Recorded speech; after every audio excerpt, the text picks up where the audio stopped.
prochaine fois, peut-être à la fin.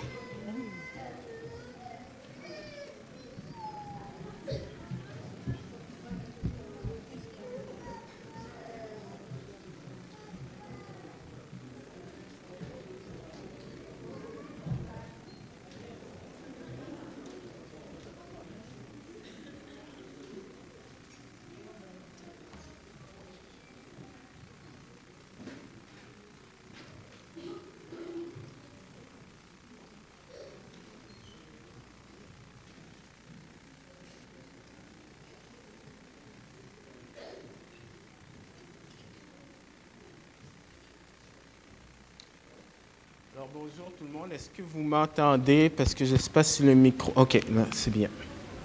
Alors, est-ce que vous allez bien ce matin? Oui. Alors, j'aurais besoin de votre participation. Je vais vous poser une question et alors, n'ayez pas peur. Vous avez le droit de vous prononcer. Alors, d'après vous, combien de fois un individu peut se plaindre dans une journée? En moyenne. Est-ce que j'ai des preneurs? Je n'ai pas les statistiques pour ça, mais dans une journée. 10? OK, 10. D'autres? Normand, tu allais dire quelque chose? 30. Bien, selon alors, c'est un organisme complaint free, c'est-à-dire plus de critiques, là. Alors, en moyenne, l'individu peut se plaindre dans une journée 15 à 30 fois. Alors, peut-être vous êtes en train de me dire, mais pourquoi me parler de critiques, de plaintes pendant le week-end de l'Action de grâce? Bien, justement, on a l'impression que quand c'est le week-end de l'Action de grâce, là, on se permet de rendre des actions de grâce, mais après, c'est comme une excuse pour se plaindre pendant toute l'année. Alors que la Bible parle de cela. Et le texte qu'on va regarder ensemble, c'est le livre de Nombres, le chapitre 11, du verset 1 à 35. Alors, il y a beaucoup de versets. Je ne lirai pas d'un seul trait, je vais lire par section, je vais commenter. Et je n'aurai pas le temps de commenter sur tous les versets, mais au moins on aura quand même une vue d'ensemble. Mais juste avant, je vais prier. Père éternel, merci, parce que c'est vrai que c'est une action de grâce pour nous de pouvoir entendre ta parole et d'entendre tout le conseil de Dieu. Quelque chose que même Moïse n'a pas pu profiter, ainsi que les prophètes de l'Ancien Testament. Mais nous, on a tout le conseil de Dieu et pourtant, on méprise cela. Et c'est souvent à cause de nos péchés qui nous empêchent de pouvoir entendre ta parole. Alors, pardonne-nous, Seigneur. Enlève nos bouchons, enlève nos écailles, permets que cette parole-là puisse vraiment avoir un impact dans nos vies pour ta gloire. Dans le nom de ton Fils Jésus, amen. Alors, ce matin, j'ai décidé d'intituler mon message « Quand la grâce fait place aux plaintes ». Quand la grâce fait place aux plaintes. Et j'aimerais voir avec vous 3 plaintes. La première, c'est la plainte du peuple à Tabéhéra. La deuxième, c'est la plainte du peuple en ce qui concerne la nourriture. Et la troisième, c'est la plainte de Moïse. Et puis, on va essayer de trouver une application pour nous, non seulement pour ce week-end, mais aussi pour le reste de l'année. Alors, tout d'abord, la plainte du peuple à Tabéhéra. Alors, je lis pour vous dans la version Louis II. Le peuple murmura, et cela déplut aux oreilles de l'Éternel. Lorsque l'Éternel l'entendit, sa colère s'enflamma. Le feu de l'Éternel s'alluma parmi eux et dévora l'extrémité du camp. Le peuple cria à Moïse.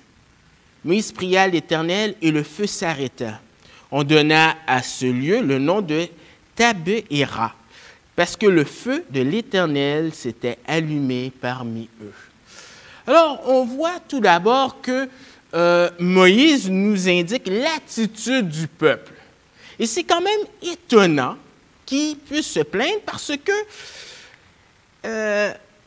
c'est en contraste avec les 10 premiers chapitres du livre de Nombres. Alors, si vous lisez Nombres ce soir, vous allez voir qu'il y a quelque chose qui se répète tout le temps, c'est l'obéissance du peuple.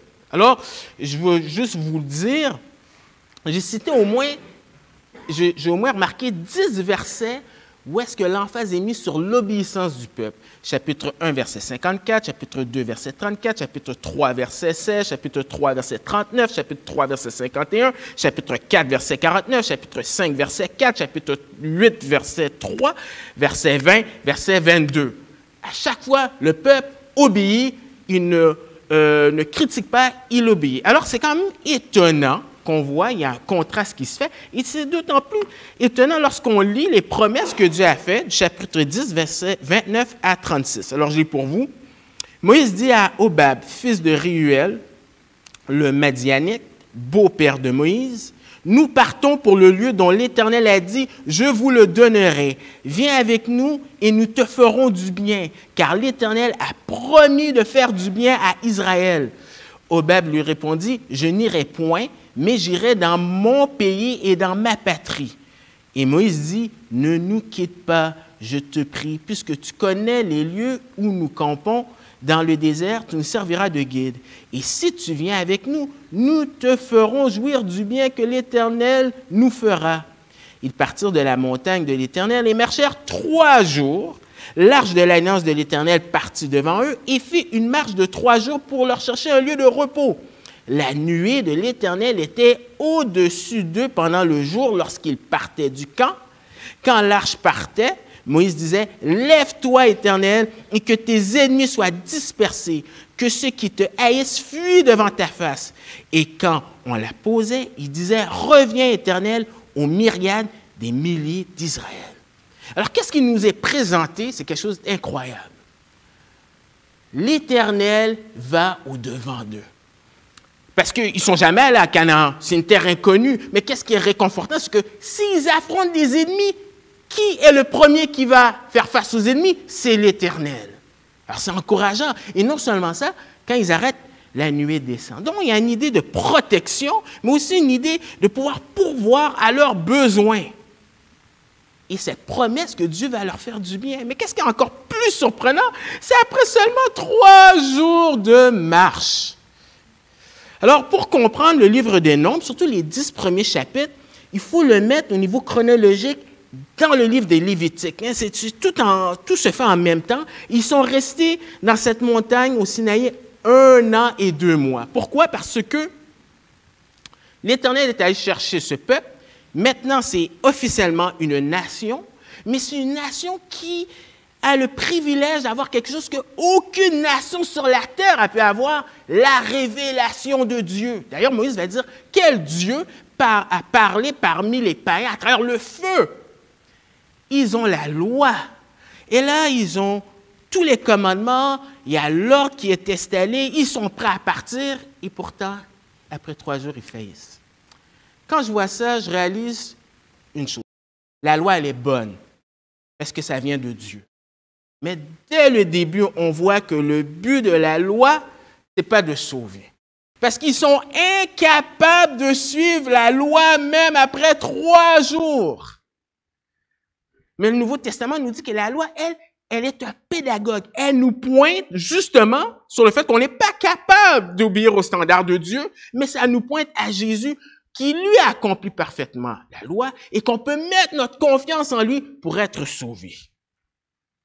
Deuxième chose aussi que je réalise, c'est que souvent dans la Bible, quand on vit une expérience proche avec Dieu, eh bien, on peut tomber tout de suite après. Parce que la vérité, c'est qu'on est appelé à marcher par la foi. Et bien que nos expériences du passé peuvent nous aider dans notre croissance, mais on ne peut pas dépendre de cela. Elles nous aident jusqu'à un certain point. Pensez à Élie, dans 1 Roi, chapitre 18. Élie, qui est au summum, si vous voulez, de sa popularité lorsqu'il affronte les 400 prophètes de Baal. Et le chapitre suivant, il fuit devant Jézabel. Pensez à Pierre, dans Matthieu 16. Jésus lui dit, « Félicitations, Pierre, tu as dit qui j'étais. » Et tout de suite après, il dit, « Arrière de moi, Satan. » Et si vous avez vécu des moments spéciaux, moi je me souviens justement, on parlait de GBU. Dans le GBU, il y avait des camps, les camps de GBU. Peut-être que vous avez vécu ça, des moments de camp. Ou est-ce que vous vous sentez comme si vous vouliez dresser 3 tentes parce que vous voulez tellement jouir de ce temps-là. Et là, je revenais à la maison et puis tout de suite je pêche pour une stupidité. Ça nous montre à quel point on est si fragile. Alors, c'est une attitude surprenante, mais quelle est la nature de ces plaintes? C'est général. On n'a pas vraiment de détails. On peut présupposer que peut-être il y en a qui disent « Ah, c'est trop long! » Il y en a qui disent « Non, c'est trop court! » Il y en a qui disent « Je suis fatigué! » Il y en a qui disent peut-être « Écoute, après 1 an, j'étais confortable. » Mais l'idée derrière, c'est que il y a eu un changement d'environnement. Et souvent, lorsqu'on se plaint, c'est quand les circonstances ont changé. Finalement, ces gens-là ne sont pas d'accord comment Dieu opère. Et vous savez qu'est-ce qui est étonnant aussi, c'est que 3 jours de marche versus 400 ans d'esclavage. 3 jours versus 400. On a de la difficulté avec le temps de Dieu. Alors, la critique, elle est générale. Mais vous savez quoi? C'est un pattern pour le peuple. Ah, le reste des nombres, vous lisez, là, ça, les plaintes continuent. Mais ça découle même avant. Dans Exode 14, verset 17-18, Exode 16, tout le chapitre d'Exode 16 parle des plaintes. Mais j'aimerais porter votre attention sur Exode 15, verset 22 à 26. C'est passé, quoi, 1 an auparavant, à peu près. Ils se sont plaints aussi après 3 jours. Et le contexte, c'est qu'ils sont finalement libérés de l'Égypte. Il y a le cantique de Moïse. Myriam, la sœur de Moïse, participe à cela. Et on lit au chapitre 15, à partir du verset 22. Moïse fit partir Israël de la mer Rouge. Ils prirent la direction du désert de Shur. Quand la nuée restait peu de jours... Oh, excusez, j'ai sauté. Et après 3 journées de marche, dans le désert, ils ne trouvèrent point d'eau. Ils arrivèrent à Mara, mais ils ne purent pas boire l'eau de Mara parce qu'elle était amère. C'est pourquoi ce lieu fut appelé Mara. Au verset 24, le peuple murmura contre Moïse en disant, « Que boirons-nous? » La Bible dit que celui qui pratique le péché est esclave du péché. Et quand on commence à critiquer, il faut faire attention. Parce que ça peut devenir une habitude, on n'est même pas conscient de cela. Ça fait partie de nous. Ça me fait penser, je pense que vous avez déjà parlé de ça, il y a quelqu'un qui fait du counseling biblique du nom de Stuart Scott, qui habite aux États-Unis. Il expliquait que il essayait d'aider un couple qui n'arrêtait pas de critiquer tout le temps. Alors, il leur a dit, est-ce que vous permettez que je fasse une expérience avec vous? J'ai mon enregistreuse et je vais vous enregistrer pendant la semaine. Alors, je ne sais pas comment ils ont fait ça, mais ils ont accepté. Et puis, quand le moment était de se rencontrer, il a fait jouer l'enregistreuse et ils étaient étonnés de voir qu'est-ce qui sortait de leur bouche. Les habitudes, c'est dur. Et peut-être qu'on peut se dire, oui, mais bon.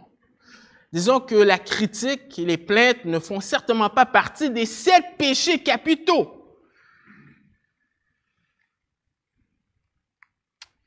On verra, que ce soit audible ou non, Dieu est concerné par cela. Alors, est-ce que c'est audible? Le verbe en soi, murmurer, dans l'original, il y a cette idée que l'action se fait sur eux-mêmes, mais ça peut bien faire aussi boule de neige. Hein? Puis là, ça augmente. Mais quoi qu'il en soit, Dieu, lui, il entend. D'ailleurs, ce que le mot dit, hein, c'est pas que Dieu a une oreille, c'est juste une façon qu'on dit l'anthropomorphisme.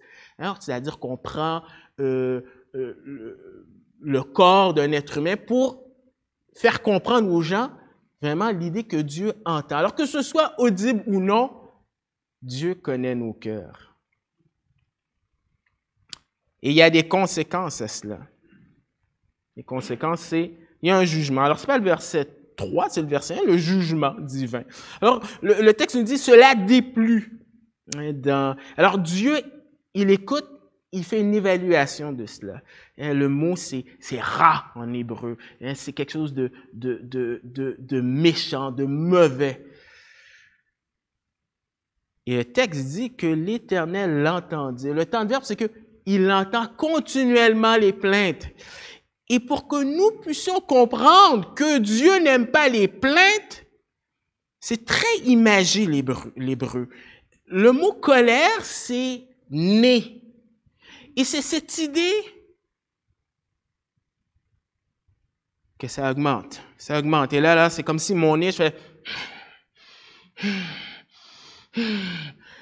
Dieu est là à la colère, mais à un moment donné, il agit. Et c'est cette idée-là.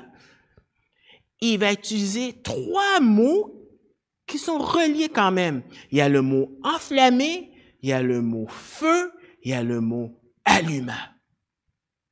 Pour montrer vraiment que ça vient de Dieu. Et pourtant, on voit une grâce. C'est à l'extrémité du camp. Alors, est-ce qu'il y a eu des morts? On ne sait pas.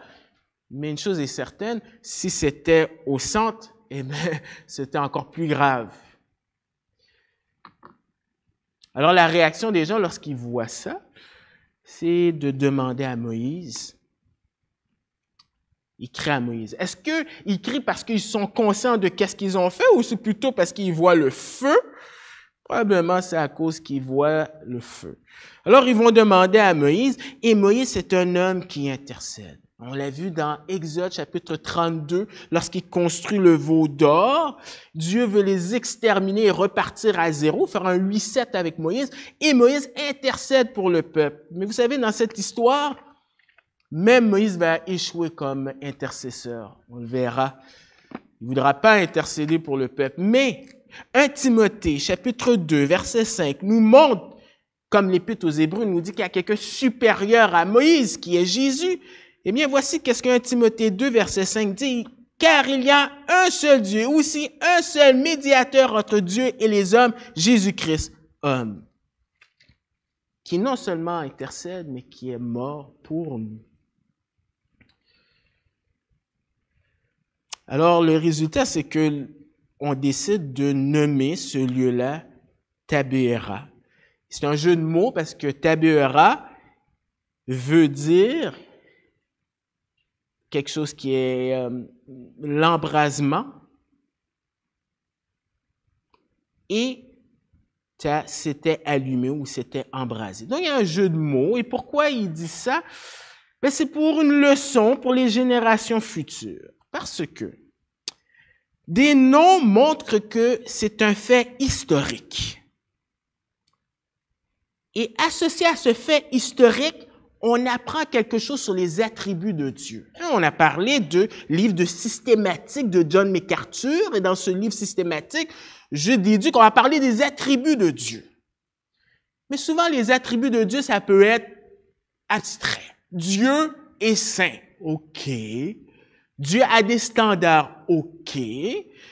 Mais Dieu, ou plutôt dans la Bible, on connaît des faits historiques et qu'on peut faire les liens et dire « Ah, là, je comprends pourquoi Dieu, c'est un Dieu qui est en colère. Ah, là, je comprends. » Et on a des exemples, justement, à la fin du chapitre 11, au verset 34, on dit « On donna à ce lieu Kibroth Hattaavah parce qu'on y enterra le peuple que la convoitise avait saisi. » Alors, encore un jeu de mots avec tombeau de convoitise et convoitise. On voit ça dans Deutéronome, verset 22. Mais dans le Nouveau Testament, Paul relate toute cette histoire avec leur période dans le désert. Et dans 1 Corinthiens, chapitre 10, verset 9-11, alors je lis pour vous. « Ne tentons point le Seigneur comme le tentèrent quelques-uns d'eux qui périrent par les serpents.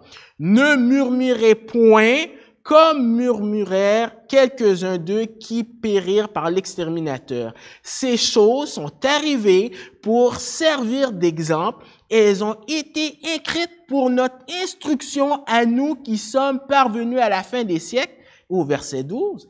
« Ainsi donc, que celui qui croit être debout prenne garde de tomber. » Alors on comprend que se plaindre,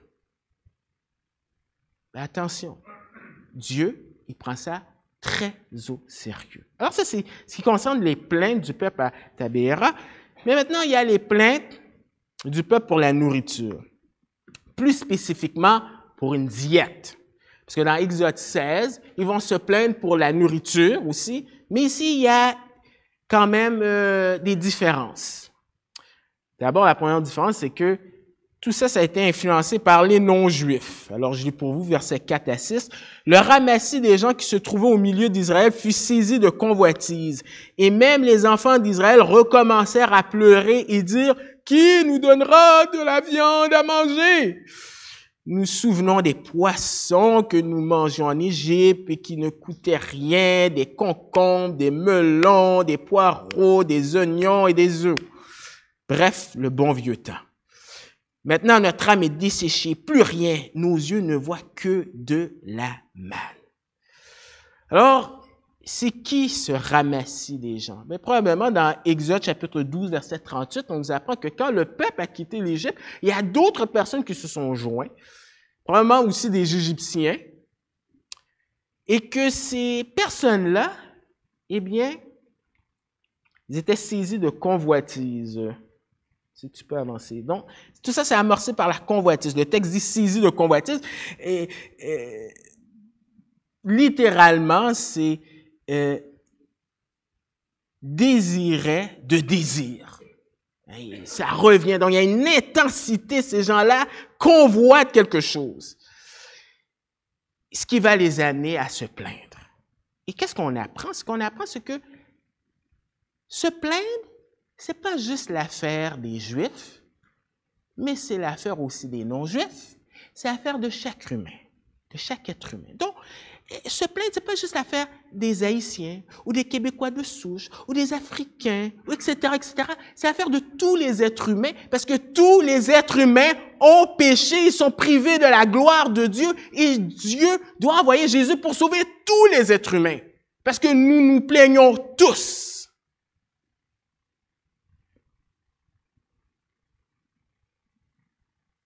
Mais c'est un effet contagieux. On le voit. On dit, les enfants d'Israël recommencèrent. Dans l'hébreu, c'est chouv. Et chouv, ça veut dire retourner. C'est ironique. C'est ironique parce que, regardez, c'est un peuple qui s'en va dans la terre promise, où est-ce qu'il y a du lait, du miel, une façon de dire qu'il y a de la nourriture en abondance, mais hop, ils retournent en pensée en Égypte. Et là, on nous dit qu'ils ont commencé à pleurer. Le temps de verbe, c'est constamment. Et dire constamment qu'ils veulent de la viande. Alors peut-être que si vous connaissez le récit, vous savez que quand ils ont quitté l'Égypte, il y avait du bétail avec eux. Alors pourquoi pas simplement prendre du bétail? Ben, au verset 22, Moïse va même dire, égorgera-t-on pour eux des brebis et des bœufs en sorte qu'il y en ait assez? C'est sous-entendu non. Il n'y a pas assez de nourriture pour ça. Et d'ailleurs, ils utilisaient aussi ça pour les sacrifices. Donc, pas assez de nourriture. C'est vrai qu'ils ont été nourris de façon surnaturelle dans Exode 16, mais on a plus là. Alors peut-être que Dieu veut leur apprendre à dépendre de lui. Quoi qu'il en soit, ils se plaignent et c'est contagieux et ça me fait penser à 1 Corinthiens 5 et Galates qui dit qu'un peu de levain fait lever toute la pâte. Fais-toi pas d'illusions. Si tu fréquentes des gens qui se plaignent, à un moment donné, tu vas être quelqu'un qui va te plaindre. Je me souviens quand j'étais au Nouveau-Brunswick et je travaillais pour Bell, service à la clientèle, sur Internet, pour Internet. Disons que dans une journée, tu peux avoir des gens... S'il y a des enfants, je dis rien. Mais l'affaire, c'est qu'avec un climat comme ça, les autres employés aussi sont affectés. Et là, c'est très facile de commencer à se plaindre. Tellement que le patron comprend très bien cette dynamique et nous rassemblait pour dire, écoutez, des techniques pour être heureux au travail, de ne pas murmurer, parce qu'ils ont intérêt. Des employés heureux amènent une meilleure productivité et les patrons sont bien contents. Alors, je ne sais pas dans votre lieu de travail où est-ce que vous vous trouvez, ou à l'école, mais faites très attention de ne pas fréquenter des gens qui critiquent, parce que sans le savoir, vous allez commencer aussi à critiquer. qu'est-ce qui arrive aussi, c'est qu'ils ont une fausse perception de la réalité. C'est ironique. Ils sont dans un désert. Habituellement, quand on parle de désert, on parle de mirage. Et c'est ce qui arrive dans leur tête. Ils ont une mémoire sélective. Ce qui est mis de l'avant pour eux, c'est la variété de la nourriture qu'il y avait en Égypte. Nous nous souvenons des poissons. Alors, le mot poisson, c'est le même mot qui est utilisé dans Genèse 1, verset 26, quand Dieu a créé les poissons. Ça veut dire, il ne faut pas avoir dans votre tête juste un type de poisson. C'est des crustacés, et des homards, c'est plein de choses que nous mangions en Égypte. Alors, on pense que c'est dans la période d'avril et mai, et il semble que c'était l'habitude aussi que tu pouvais cuire ton poisson.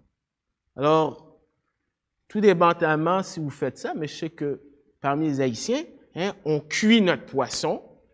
Ah là, j'ai faim, excusez. Mais il y a différentes façons de cuire. Alors, le poisson, on parle de quoi? On parle aussi qui ne coûtait rien. Ça te montre que dans le Nil, il y a plusieurs poissons, la richesse. Il y a des concombres. On dit que ça pouvait aller à 30 centimètres. C'était vraiment quelque chose qui était estimé par les gens là-bas. Des melons, quantité, donc qui dit grosse quantité, bien ça coûtait pas cher. Des poireaux qu'on disait c'était pour l'assaisonnement et des oignons et des œufs. Alors tout ça met en sorte que c'est associé avec le Nil. Le Nil, c'était une richesse parce qu'on faisait des canaux d'irrigation et que ça facilitait pour l'agriculture. D'ailleurs, dans Genèse 12, quand Abraham vit une famine, son réflexe c'est d'aller en Égypte parce qu'il y a le Nil. Alors, il y a une richesse. Mais le problème avec eux, c'est qu'ils ont oublié. Ils ont oublié qu'ils souffraient en Égypte. Vous lisez Exode chapitre 1, ils souffraient, ils ont même jeté leur enfant dans le Nil. Ils ont oublié que c'est eux qui ont appelé l'Éternel pour pouvoir les délivrer. Ils ont oublié aussi que Dieu leur promettait une terre avec du lait, du miel. Ils ont oublié que c'était le Dieu de l'univers qui les conduisait. Et on fait exactement la même chose. Lorsqu'on pêche, il y a des conséquences. Mais qu'est-ce qui arrive? Souvent, on retourne dans notre vomi et c'est sélectif. On oublie les conséquences et on s'illusionne les bonnes choses. C'est ça le péché. Le péché, ça déforme la réalité et on croit au mensonge. L'adultère. Tu vas te faire attraper, il y a des conséquences, mariage brisé. On le sait. Mais pourquoi l'individu le fait quand même? C'est parce qu'il ne pense pas aux conséquences. Il pense à ce qu'il croit être un bénéfice. Alors, toute cette richesse, cette diversité est mise en contraste au verset 6 avec la manne. Il dit, maintenant notre âme est desséchée, plus rien, nos yeux ne voient que de la manne. Alors, le mot manne, c'est qu'est-ce que c'est? Mais au début, dans Exode 16, c'était intéressant. Il dit, qu'est-ce que c'est? C'est intriguant, mais maintenant, c'est qu'est-ce que c'est ça? Versus tout ce qu'on a. Ils méprisent qu'est-ce que Dieu leur donne.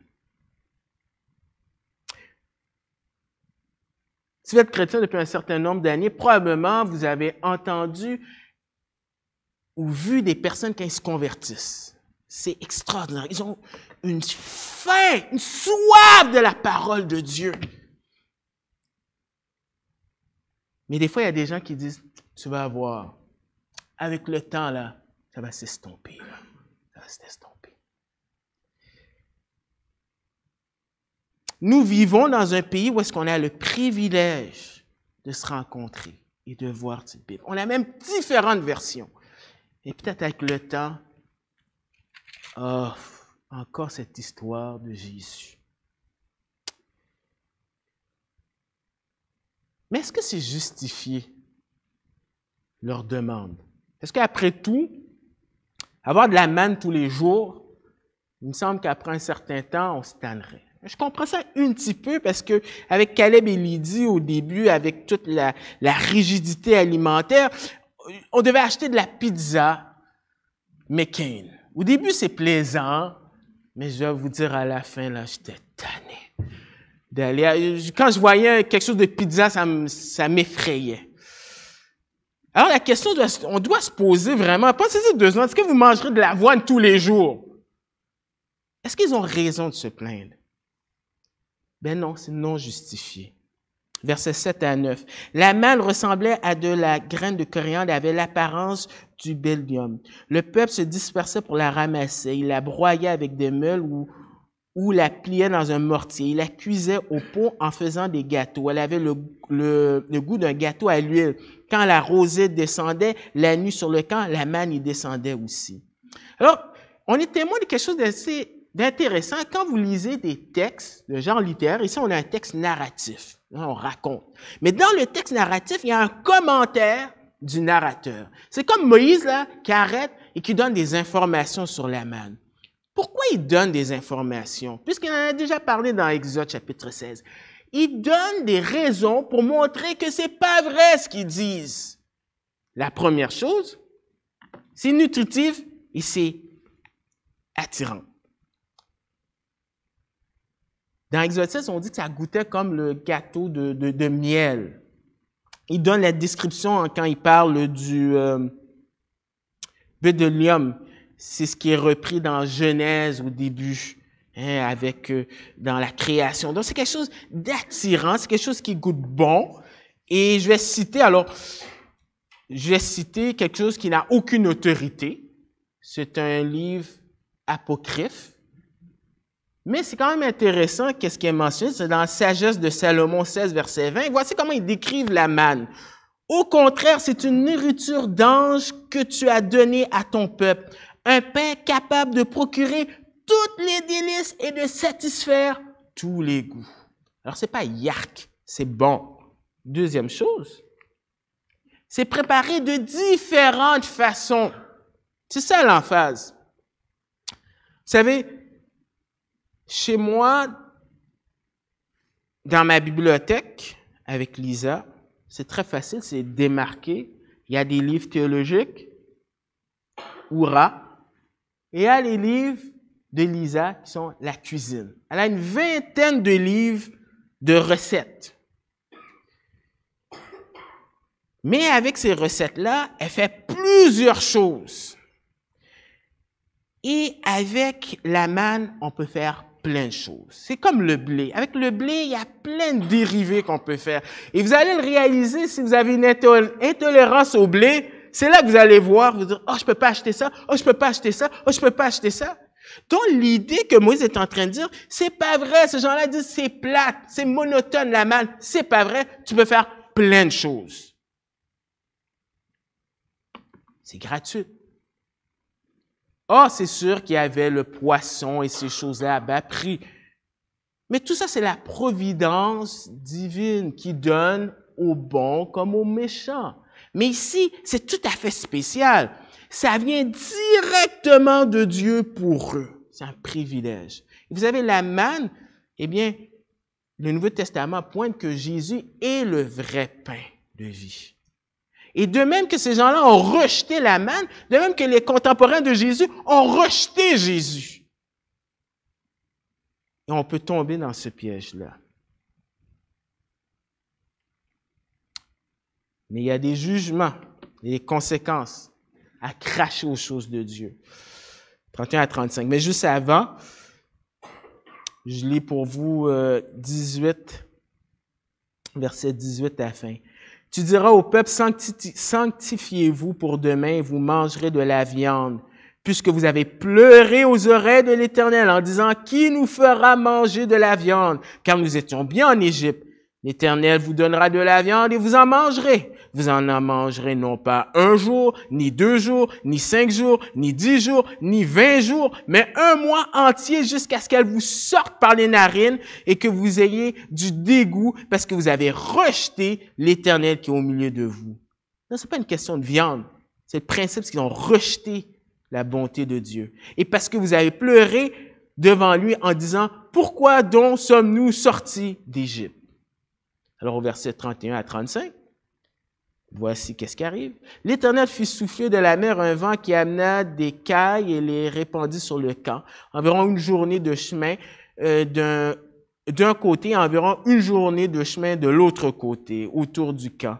Et il y avait près de 2 coudées, c'est-à-dire environ 1 mètre, selon certaines versions, au-dessus de la surface de la terre. Pendant tout ce jour et toute la nuit et pendant toute la journée du lendemain, le peuple se leva et ramassa les cailles. Celui-ci qui en avait ramassé le moins en avait 10 homères et les étendirent pour eux autour du camp. Comme la chair était encore dans leurs dents, sans être mâchée, la colère de l'Éternel s'enflamma contre le peuple et l'Éternel frappa le peuple d'une très grande plaie. Alors, qu'est-ce qui se passe? C'est un cadeau empoisonné. Et dans la Bible, c'est arrivé. Le monde, les gens demandaient quelque chose et Dieu leur a donné. Dans 1 Samuel 8, ils ont demandé pour un roi et Dieu était leur roi. Puis il leur a dit, OK, si vous voulez un roi, voici les conséquences. Il va vous taxer, il va prendre vos terres, il va prendre vos fils, vos filles, etc., etc. Et il arrivera un moment donné où vous allez crier à l'Éternel, mais il ne vous répondra pas. Et quand tu lis l'histoire du peuple d'Israël, tu vois vraiment qu'il y a eu de très mauvais rois. Ils ont dû vivre avec ces conséquences-là. Donc, la Bible, quand elle dit de faire attention à ce qu'on demande, et qu'on demande mal, comme Jacques dit, et que Dieu, par sa grâce, ne répond pas toujours à nos prières. Et dans ma vie, il y a des moments où je dois dire merci Seigneur, parce que ce que j'ai demandé, c'était une folie, et tu as refusé cela. Mais ces gens-là, Dieu leur a laissé ça. Alors, une quantité énorme de cailles. Énorme.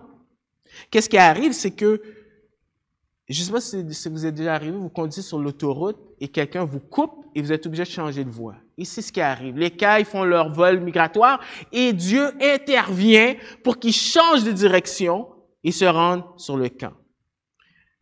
Pourquoi une si grande quantité? C'est parce que Moïse doutait que Dieu était capable de faire cela. Au verset 21, il dit, Moïse dit, 600 000 hommes de pied forment le peuple. Ça, c'est sans compter les femmes et les enfants, dont on parle 2 millions de personnes. Duquel je suis, et tu dis, je leur donnerai de la viande, ils en mangeront 1 mois entier. Et au verset 23, l'Éternel répondit à Moïse, la main de l'Éternel serait-elle trop courte? Tu verras maintenant si ce que j'ai dit arrivera ou non. Alors, c'était pour prouver. Et les conséquences, eh bien, c'est la mort, comme on a vu. Le psaume 78, versets 26 à 29, montre cela. Mais remarquez comment ces gens-là sont goinfres. Ils se, comme on dit, garochent sur la nourriture, sans réfléchir. Alors qu'ils étaient appelés à se sanctifier, à se préparer, à avoir une attitude au moins de reconnaissance, sachant que l'Éternel allait faire quelque chose. Mais ils s'en foutent. Philippiens 3, verset 19 dit, leur Dieu, c'est leur ventre. Ça aussi, c'est un péché. Des fois, on a tendance à ne pas penser. On pense que les péchés, c'est tuer, l'adultère. Mais la gourmandise, c'est un péché aussi. Ils n'ont pas de contrôle. Un des fruits de l'esprit, c'est la maîtrise de soi. Leur plainte du peuple pour la nourriture. Et finalement, la dernière plainte, c'est la plainte de Moïse, versets 10 à 15. Moïse se plaint, il est centré sur lui-même. À 15 reprises, il y a le pronom personnel « moi, je ». Moi et je. Et vous savez, quand on commence à se concentrer sur nous, c'est pas un bon signe. Et lui aussi, sa réalité est déformée. Les raisons. Les plaintes s'intensifient. Moïse entendit le peuple qui pleurait chacun dans sa famille à l'entrée de sa tente. La colère de l'Éternel s'enflamma fortement. C'est comme il est dans une garderie, 2 millions de personnes, des adultes qui crient. C'est assez pour rendre quelqu'un dingue. Et c'est ce qui arrive avec M. Moïse. Il commence à craquer. Tâche trop lourde pour porter et subvenir au peuple. verset 11. Moïse fut attristé. Mais le mot, c'est ra, comme on l'a dit tout à l'heure. C'est mauvais, c'est malheur. Moïse voit les circonstances qui l'amènent à être dérangé. Mais il est fâché après Dieu. Mais il le dit quand même d'une façon rhétorique. Mais il dit, pourquoi affiches-tu ton serviteur et pourquoi n'ai-je pas trouvé grâce à tes yeux que tu aies mis sur moi la charge de tout ce peuple? Est-ce moi qui ai conçu ce peuple? Est-ce moi qui l'ai enfanté pour que tu me dises, porte-le sur ton sein comme le nourricier porte un enfant jusqu'au pays que tu as juré à tes pères de lui donner? Ou prendrais-je de la viande pour donner à tout ce peuple? Car il pleure auprès de moi en disant, donne-nous de la viande à manger. Sa réalité est déformée parce que il pense que c'est sa job à lui. Il a oublié Exode, chapitre 4, verset 22, qui dit que Israël, eh bien, c'est le fils de Dieu et pas de Moïse. Et souvent, le signe qu'on a un burn-out, c'est qu'on prend beaucoup trop de choses que c'est pas notre responsabilité. Donc, sa réalité est déformée. Et vous savez, ça donne quand même une idée de comment, quand on est dans le leadership, ça peut être difficile. Selon Lifeway Research, on mentionne que être pasteur, c'est la 5e job la plus difficile. On compare ça avec les maires, des doyens d'université, des chefs de grandes entreprises. Et ce sondage dit que 50% de pasteurs quittent l'Église après 5 ans parce que les attentes sont trop élevées. Les membres s'attendent à trop de choses du pasteur. C'est exactement ce que les gens voulaient avec Moïse. 54% ont quitté disant que les membres les ont attaqués personnellement. Moïse en sait quelque chose, il voulait le tuer. 20% ont des burn-out. 40% ont changé de job. Et plusieurs ont dit que ça a affecté leur famille. D'ailleurs, tout de suite après, dans Exode 12, Myriam et Aaron vont indirectement critiquer Moïse en s'en prenant à sa femme. C'est pas toujours facile.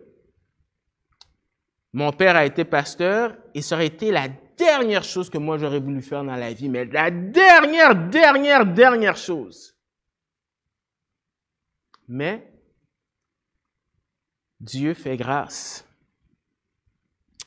En même temps, on pouvait prier pour les anciens. Je pense que, je veux dire, ne vous en faites pas, là. C'est pas, je pense pas que j'ai un burn-out ni les autres, mais c'est quand même bon de prier. Et finalement, il se sent isolé. Verset 14, « Je ne puis à moi seul porter tout ce peuple. » Alors, une fausse perception, car il est trop pesant pour moi. Wow! Alors, il vient avec sa solution, sa requête, la mort. Plutôt que de me traiter ainsi, tue-moi, je te prie, si j'ai trouvé grâce à tes yeux et que je ne vois pas mon malheur. C'est un thème récurrent dans la Bible. La Bible ne parle pas de personnes parfaites. Loin de là, c'est des gens imparfaits. Mais on a un Dieu qui est tellement grand, qui travaille en dépit de nos erreurs, nos imperfections. Vous avez une liste. Élie, Job, Jérémie, Jonas, des gens qui veulent mourir. La réponse de Dieu. Je vais faire ça vite. Il serait attendu que, à chaque fois que le peuple s'est plaint dans cette histoire, Dieu était en colère. Et là, on s'imaginerait que Dieu serait aussi en colère après Moïse.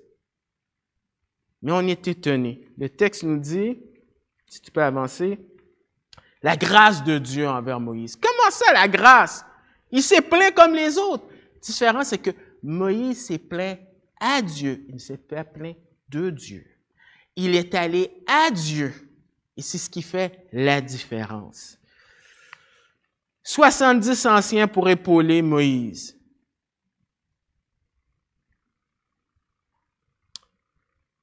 « 16, 17, 24 à 30. On n'aura pas le temps de lire, mais là, en face, quelques points que je voudrais dire, c'est que ces anciens-là pour pouvoir être efficace, il fallait l'Esprit de Dieu. Et à l'Église, quand tu sers Dieu, que ce soit pour enseigner, pour jouer, pour faire s'occuper de nettoyer, ce que Dieu veut, c'est des gens qui ont l'Esprit de Dieu. Et aussi, il donne une réponse aussi par rapport au jugement qu'on a lu avec l'attitude du peuple. Alors, 3 plaintes. Et qu'est-ce qu'on peut sortir comme conclusion? Les plaintes sont une attaque au Dieu de grâce. Les plaintes sont une attaque à la façon dont Dieu dirige les choses. J'aimerais que ça se passe de telle façon dont je me plains. Et les plaintes sont souvent occasionnées par des imprévus. Mais l'antidote, regardez à Christ. Regardez à Christ. Hébreux 12 parle, dans tout un contexte des héros de la foi, il parle de regarder à Jésus. Parce que le problème du peuple, c'est qu'ils ont regardé en arrière. Ils ont regardé à leurs circonstances. Et nous, on doit apprendre à regarder à Christ. C'est lui qui donne la force, les ressources, la perspective de pouvoir chanter comme on a chanté, qu'en dépit des tempêtes, de compter les bienfaits de Dieu. Méditer sur les bontés de Dieu. Il y a des psaumes. On rend grâce à Dieu, pas dans un vacuum, parce que, 3 petits points. Et adressez vos plaintes à Dieu. Pas aux autres. Adressez vos plaintes à Dieu. Parce que Dieu, c'est un Dieu, comme on l'a vu avec Moïse, c'est un Dieu de bonté. Prions. Seigneur, merci pour ce texte. Permet que nous puissions ne pas agir, et comme Paul a dit, qu'on apprenne de ces choses-là pour ne pas faire comme le peuple d'Israël, mais qu'on puisse abonder en actions de grâce dans les bons et dans les mauvais temps, qu'importe nos circonstances, parce que tu ne changes pas. Tu es un Dieu qui est bon. Seigneur, permet qu'on puisse non seulement célébrer l'action de grâce ce week-end, mais qu'on ait cette attitude-là pendant toute l'année. Je te demande ces choses-là dans le précieux nom de ton Fils Jésus. Amen.